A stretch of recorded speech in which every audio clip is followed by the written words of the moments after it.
और बीजेपी ममता बनर्जी पर मुस्लिम तुष्टीकरण के एजेंडे को आगे बढ़ाने का आरोप लगा रही है। हालांकि यहाँ पर बता दें, एक लंबी लिस्ट है जिसमें हिंदुओं की आस्था को ममता बनर्जी ने चोट पहुंचाने में कोई कसर नहीं छोड़ी। सिलसिलेवार तरीके से बताते हैं। मई 2019 में जय श्री राम का नारा लगाने पर 8 लोग हिरासत में लिए गए थे। तब उन्हें उत्तर 24 परगना में जय श्री राम के नारों पर नाराजगी थी। मई 2019 में ही पश्चिम मिदनापुर में जय श्री राम बोलने पर 3 लोग गिरफ्तार कर लिए गए थे।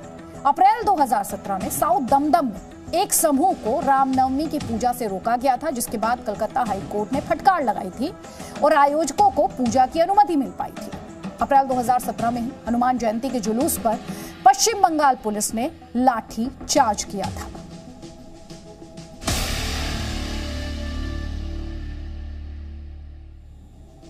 पश्चिम बंगाल की मुख्यमंत्री ममता बनर्जी को शायद ही पता होगा कि नेताजी सुभाष चंद्र बोस के लिए श्री राम एक आदर्श थे, पूजनीय थे। नेताजी को राम नाम से लगाव था।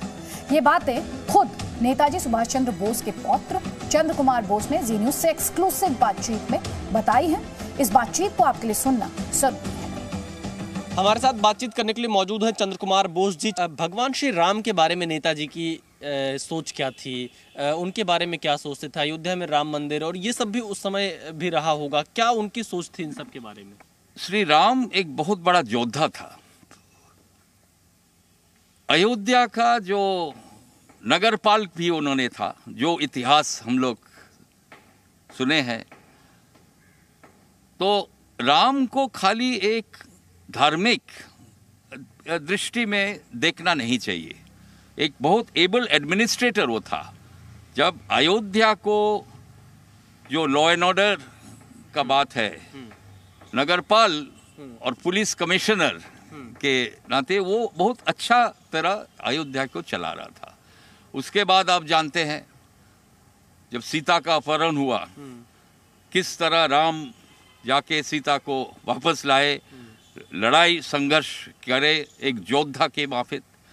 तो उस हिसाब से नेताजी सुभाष चंद्र बोस राम को बहुत सम्मान करते थे। देखिए, राणा प्रताप, राम, छत्रपति शिवाजी जैसा योद्धा था, सुभाष चंद्र बोस उसी तरह ब्रिटिश के खिलाफ उन्होंने जो लड़ाई किया था, उसी तरह वो भी योद्धा था। चंद्र कुमार बोस जी, कल जो विक्टोरिया मेमोरियल में हुआ, ममता बनर्जी को क्या गुस्सा होना चाहिए था जय श्री राम के नारे से? आपको क्या लगता है, आपकी इस पर प्रतिक्रिया क्या है? देखिए, नेताजी ने जो स्पष्ट किया, आज़ाद हिंद सरकार जब उन्होंने गठन किया था, ये भारत सब धर्म को एक साथ मिल के जुल के हम लोग को राज्य भारत चलता है। तो कुछ लोग जय श्री राम बोल सकता है, ये उनका इच्छा है। कुछ लोग जय हिंद बोल सकता है, ये उनका जो खुशी में वो बोलता है, बोल सकता है। तो जय श्री राम व कोई भी स्लोगन जो भारतीय लोग अपने दिल से जो बोलता है, तो ये तो किसी को खिलाफ नहीं है, कोई बेइज्जती जैसा नहीं है। कैसे बेइज्जती होता है? देखिए, आपको नहीं बोलना है तो मत बोलिए, आपको जो बोलना है आप बोलिए, आपको जय हिंद बोलना है तो बोलिए, किसी को कोई इतराज नहीं है। तो कुछ लोग जय श्री राम बोले व जय सिया राम बोले, कुछ भी बोले।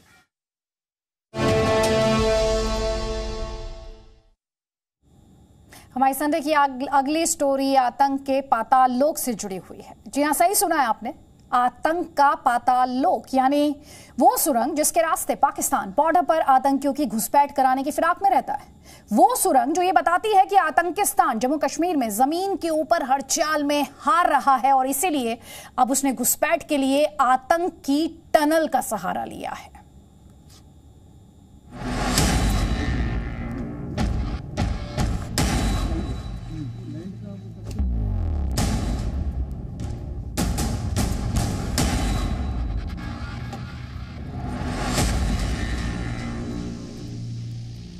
पाकिस्तान ने 0 लाइन से ये टनल खोदी है। ये काफ़ी डिफ़िकल्ट इलाका है और काफ़ी संवेदनशील इलाका है, क्योंकि इसमें पूरा जंगल भरा हुआ है, हमारी साइड में भी और पाकिस्तान की साइड में भी। आतंक का पाताल लोक देखिए, इंटरनेशनल बॉर्डर पर पाकिस्तान की वो सुरंग जिसमें से घुसकर कोई भी आतंकी रेंगते हुए बड़े आराम से भारत में घुसपैठ कर सकता है।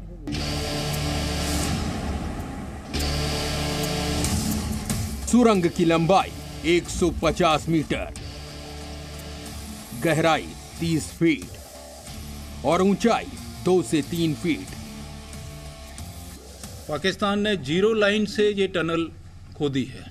तो ये काफ़ी डिफिकल्ट इलाका है और काफ़ी संवेदनशील इलाका है, क्योंकि इसमें पूरा जंगल भरा हुआ है, हमारी साइड में भी और पाकिस्तान की साइड में भी।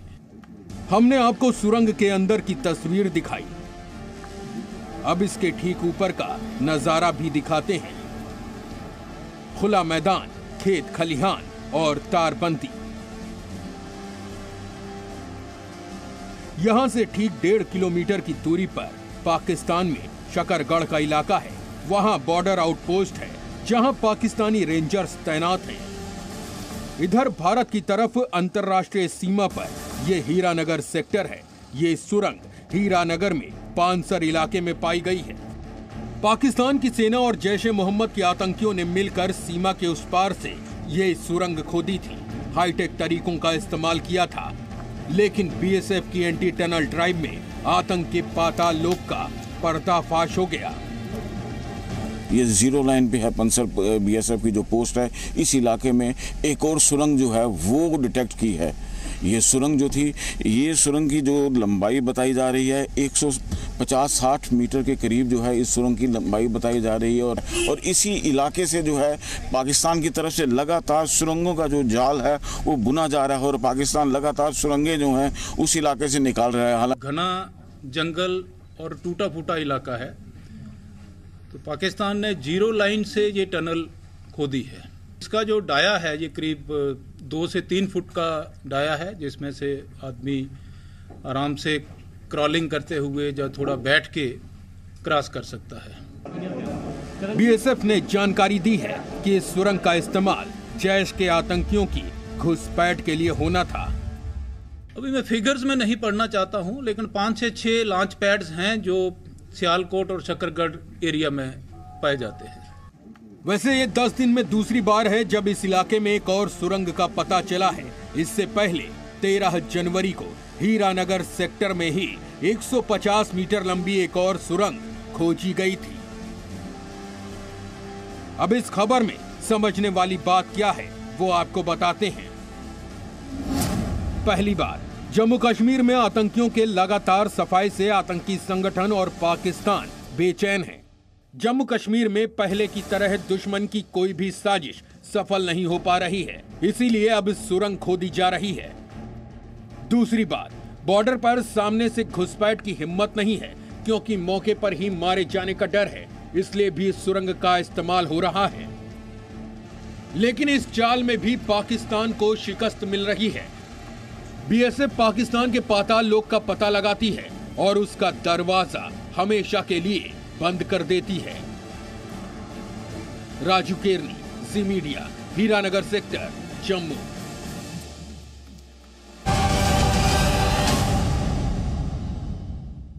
हमारी संडे की आखिरी स्टोरी एक दिन की मुख्यमंत्री, सही सुना आपने, एक दिन की मुख्यमंत्री से जुड़ी है। उत्तराखंड में देश की बेटी एक दिन की सीएम बनी। कौन है उत्तराखंड की ये एक दिन की मुख्यमंत्री?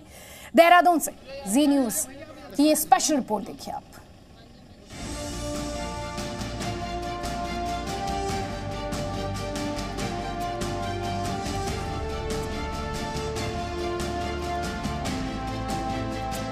पहले अधिकारियों को बैठने दीजिए, आप लोग बैठो।